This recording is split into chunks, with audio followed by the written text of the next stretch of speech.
Matagal din tayong hindi nagkita. Naalala mo pa pala ako. Paano kita malilimutan? Ikaw ang pumatay sa isa sa mga kasamahan ko. Nahirapan din ako doon. Tatang, ingat kayo. Kaya niya nakawin ang ability ng kalaban niya.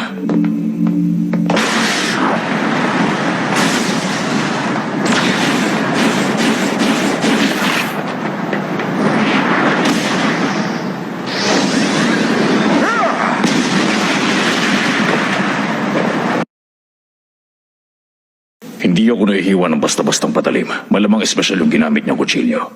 Malamang may lason. Ayos ka lang. Kaya mo palang nakawin ang inability ng iba, ha? Isa kang specialist kung ganon. Siguro ituturing kitang banta kung malaya mo nagagamit ang mga abilidad na ninakaw mo.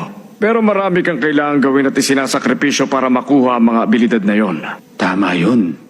Magaling ang matandang ito. Wala nang ibang paraan.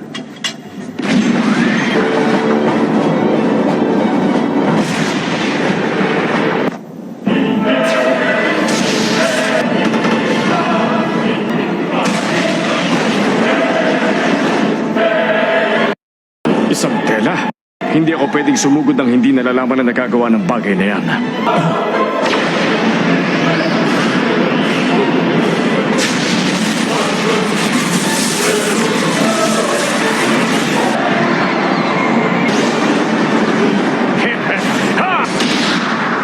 Kanina pa siya puro depensa at hindi lumilipat sa opensiba.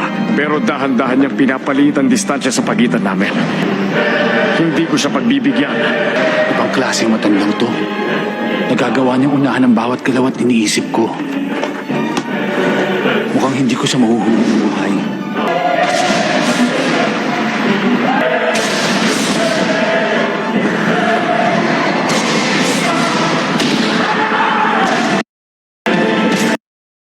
Hina! Gawin mo na!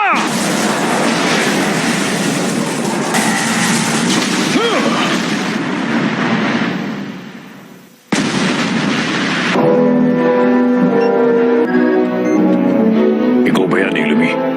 Opo. Ang kliyente ko nandiyan ba? Nandito. Muntik niyo na siyang tapusin?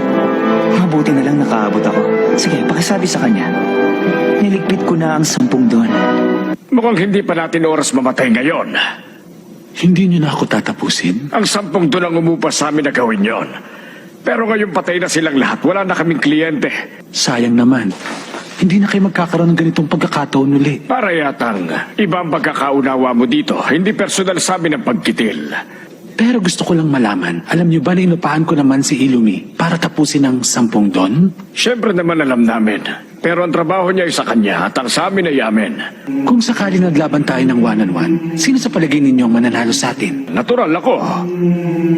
Ngayon kung tumigil ka sa kalalaro at maisipan mo magseryoso sa laban, baka ibang usapan na yon. Alam niya pala.